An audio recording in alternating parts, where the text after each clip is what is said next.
Ay mga kapangarap, nandito na naman po tayo sa ating inabangang teleserye ang Abot Kamay na Pangarap. Dahil narinig ni Aling Susan ang pag-usap ni Chantal at Dr. Sefra kung kaya't nag-isip ito kung sino daw yung kausap nito at may kasunduan sila. At ayun na nga, may tinawagan na naman itong si Chantal at I'm sure si Moira na naman yun. Kunento nito yung mga plano nilang lahat. Binisita ni Doc Annalyn si Zoe at binilan niya ito ng prutas at nagsorry ito sa mga nagawa niya, pero ayaw pa rin tanggapin ni Zoe ang pagsasorry nito at ang mga dala nitong prutas, kung kaya't parang biglang nalungkot itong si Annalyn. At nang maya-maya dumating itong si Dr. Sifra at ayun na, may dala itong prutas para kay Zoe. At syempre pinigilan ni Dr. Sifra na lumabas itong si Annalyn dahil gusto niyang maging buo daw ang pamilya ni Zoe dahil malapit na daw ito silang ikasal. Kung kaya't maya konti, may kinuha ito sa kanyang busa at nagpropose ito kay Zoe na kung pakasalan daw siya ni Zoe. Sa una syempre nagulat si Zoe dahil hindi niya alam na kasama yung sa mga plano nila. At nung maya sinabi din ito na yes, at ayun, tuwang-tuwa din itong si Annalyn at nag-congrats ito. Pero ayun, pinalabas pa rin siya ni Zoe dahil tapos na daw ang... At ayun na nga guys, ito naman si Dr. Sifra. Dapat daw magkaayos sila at kumpleto ang pamilya sa kasal nila dahil syempre gusto din ni Dr. Sifra na magiging maayos sila ni Doc Annalyn. Pumunta naman itong si Dr. RJ Kalinet at sinabi nito na gusto niyang mabigyan ng time si Sifra at ang mag-ina nito kasi naalala niya daw yung kanya mga nagawa nung mga unang panahon, kung nakikita niya daw na nandun ito. At ayun na, inaccept ni Doc Zoe ang proposal kahit alanganin ito na magpakasal kay Doc Sifra. Siyempre, ang totoo, mas mahal niya si Dax, pero wala siyang magawa.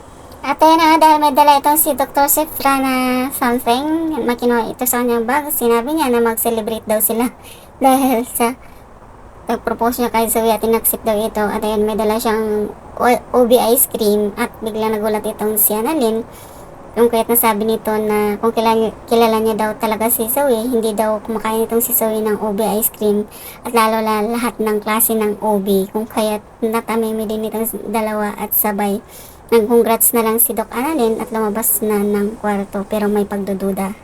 Na guys, pag alis ni Annalyn, nagtalo itong si Doc Sifra at saka si Zoe dahil sinabi nito na matalino daw si Annalyn, bakit niya daw ginawa yun, yung magdala pa daw ng pagkain doon. At sinabihan niya pa itong bubo kung kaya't nagalit itong si Sifra at sinabi nito na kung hindi lang dahil sa kasunduan niya ng kanyang lola, hindi niya daw gagawin yun. At kuninto nito ang plano ni Chantal na pagpapakasal niya sa kay Zoe at bibigyan daw siya nito ng isang mataas na posisyon sa Apex kung kaya't inaccept niya ang mga plano ni Chantal. At ayan naman, ito naman si Doc Lindo na tanan nag-usap at kuninto nito ang tungkol sa pagpapakasal ni Zoe at ni Sifra at iba ang pakiramdam ni Doc Annalyn doon sa mga plano nila dahil alam niyang parang hindi naman yun ang boyfriend ni Zoe. Ito naman si Dax, nasa parking ng Apex at gustong makausap itong si Zoe. Tinawagan niya ito at hindi siya sinasagot nito, kung kaya't umakyat na lang ito doon. Pero bago siya makapasok doon, narinig niya yung mga nurses na nag-usap tungkol sa mayroon daw umako sa pagbubuntis ni Doc Zoe at may pinakilala na daw at ang importante daw ay pananagutan daw siya, kung kaya't nangingit-ngit sa galit itong si Dax dahil bakit daw mayroon daw ibang lalaking pinakilala at siya ang totoong ama ng pinagbubuntis si Zoe.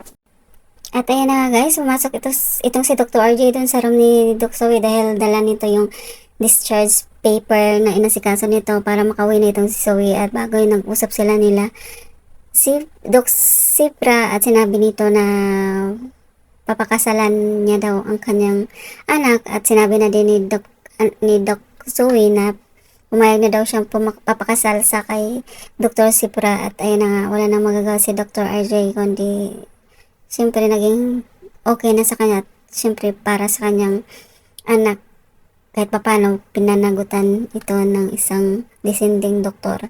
At ayun na nga, nasa parking na sila Doc Sifra dahil kuno siya maghatid kay Zoe. Pagdating doon, nagkukunwari lang pala sila at binigyan na niya yung susi ni Zoe dahil syempre yung niremind niya kay Zoe yung kasunduan daw nila ng kanyang lula. At ayun na nga, naghiwalay ng dalawa at may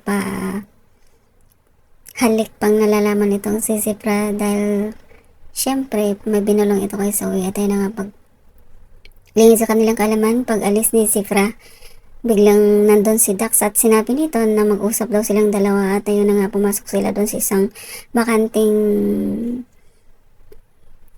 lugar at lingid sa kanilang kaalaman hinanap ni Annalyn itong si Zoe sa kanyang daddy RJ pero sinabi ni Doc RJ na nasa parking na daw ito at habulin niya muna ito dahil mayroon pa daw siyang itatanong dito kung kaya't nung nasa parking na si Doc Annalyn gulat ito sa mga narinig dahil nag-usap itong si Dax at saka si Zoe at sinabi nito na bakit mayroong lalaking pinakilala na hindi naman yun ang ama ng kanyang anak at bakit daw magpapakasal at ayun na nga ang daming sinabi si Zoe dahil hindi naman daw pwedeng ipakilala si Dax dahil kriminal daw ito at wala daw magandang kinabukasan na maibibigay itong si Dax sa kanya kung kaya't galit na galit ito at dahil mas may magandang future daw sila at ang kanyang anak doon sa kay Dr. Sifra at sinabi ni Zoe na hindi importante na maging masaya sila, ang importante daw yung safety nilang mag-ina kung kaya't nagalit itong si Dax at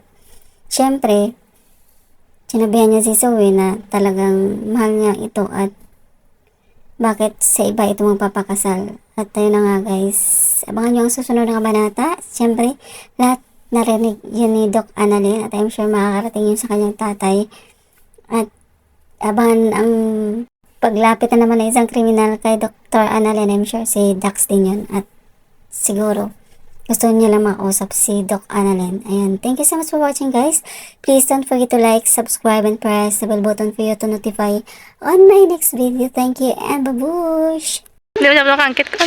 Luto lang ako na na. Hindi mo na din yung dalang yun. Alangan! Ikaw, dito na Ato dito ko nagkutag yun. Waka bilog di eh.